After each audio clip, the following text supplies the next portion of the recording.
یہ آکاشوانی لکھنؤ ہے۔ اب آپ مینا عرفان سے علاقائی خبریں سنیے۔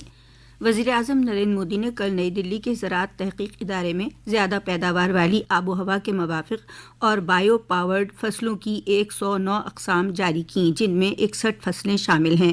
ان فصلوں میں 34 زراعت اور 27 باغبانی کی فصلیں ہیں۔ زراعت کی فصلوں میں باجرہ، تلہن، دلہن، گنا، کپاس اور دیگر فصلوں کے بیج شامل ہیں۔ باغبانی فصلوں میں پھل، سبزی، مسالے، پھول اور ادویات والے پودوں کے بیج شامل ہیں۔ اس موقع پر وزیر اعظم نے کسانوں اور سائنسدانوں سے بات چیت بھی کی۔ انہوں نے کہا کہ زرعی سائنس مراکز کو نئی قسموں کے بارے میں کسانوں کو معلومات دینے کے لیے سرگرم کردار نبھانا چاہیے۔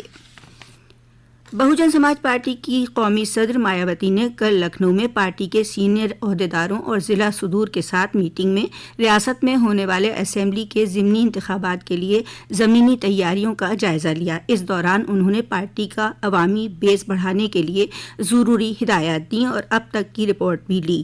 بہوجن سماج پارٹی نے ان ضمنی انتخابات میں سبھی سیٹوں پر اپنے امیدوار اتارنے اور پوری طاقت سے الیکشن لڑنے کا فیصلہ کیا ہے۔ میٹنگ میں بی ایس پی سپریمو نے کہا کہ درج فہرست ذات و قبائل کے لوگوں کو جب اقتصادی نہیں بلکہ سماجی اور تعلیمی پسماندگی کی بنیاد پر ریزرویشن کی سہولت دی گئی ہے تو کریمی لیئر کا سوال اٹھانا مناسب نہیں ہے۔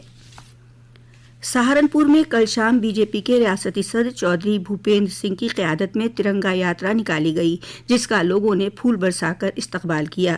ترنگا یاترا مشن کمپاؤنڈ سے شروع ہو کر حقیقت نگر پر اختتام پذیر ہوئی۔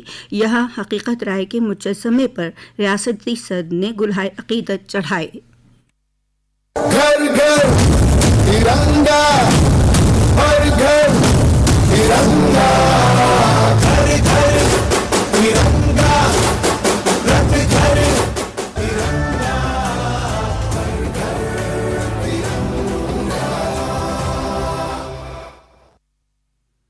دریاسنا ہر گھر ترنگا مہم کے تحت گورکھپور نگر نگم اور نگر پنچایتوں میں آج سے قومی پرچم کی تقسیم شروع ہو گئی ہے۔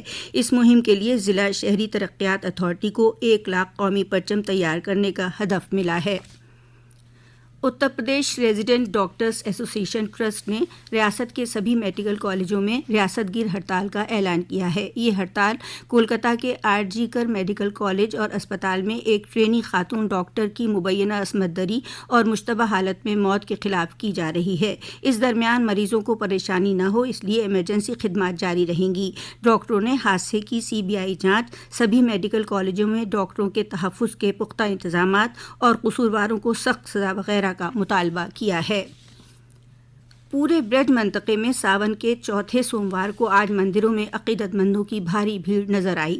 متھرا میں صبح سے ہی جل ابھیشیک کے لیے شیوالیوں میں عقیدت مندوں کی قطاریں لگ گئیں۔ وارانسی کے کاشی وشناتھ مندر میں بھی جل ابھیشیک کے لیے ملک کے دیگر صوبوں سے بھی عقیدت مند پہنچے۔ ایودھیا، بستی، سنت کبیر نگر، گورکھپور، بارہ بنکی، امروہہ اور دیوریا سمیت ریاست کے سبھی اضلاع کے شیو مندروں میں عقیدت مند درشن پوجن کر رہے ہیں۔ اس درمیان ریاست میں کانوڑ یاترا کا سلسلہ بھی جاری ہے۔ پیرس اولمپک میں برونز میڈل جیت کر بھارت کی ہاکی ٹیم کے ممبر للت اپادھیائے کا ان کے شہر کاشی پہنچنے پر شاندار استقبال کیا گیا۔ کل اولمپک گیمز کا اختتام ہوا۔ پیش ہے ہمارے نامہ نگار کی رپورٹ۔ 33ویں اولمپک کھیلوں کا کل پیرس کے اسٹیڈ ڈے فرانس میں ایک بھویہ سماروہ کے ساتھ سماپن ہو گیا اور ان کھیلوں کی مشال اب لاس اینجلس کو سونپ دی گئی، جہاں 2028 میں اگلے اولمپک کھیل ہونے ہیں۔ بھارتی دل ان کھیلوں میں کوئی سورن پدک تو نہیں جیت سکا، لیکن 1 رجت اور 5 کانسے پدکوں کے حساب سے پردرشن کو ٹھیک ہی کہا جائے گا۔ پیرس سے آکاشوانی کے لیے میں مہندر سنگھ لالس۔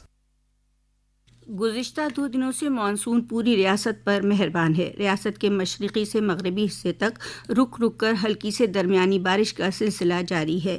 کل ریاست میں اوسطاً 8.4 ملی میٹر بارش درج کی گئی۔ سب سے زیادہ 40.1 ملی میٹر بارش بستی میں درج کی گئی۔ محکمہ موسمیات نے 5 دنوں کے دوران تیز بارش کا امکان ظاہر کیا ہے۔ اسی کے ساتھ آکاشوانی لکھنؤ سے علاقائی خبروں کا بلیٹن اب ختم ہوا۔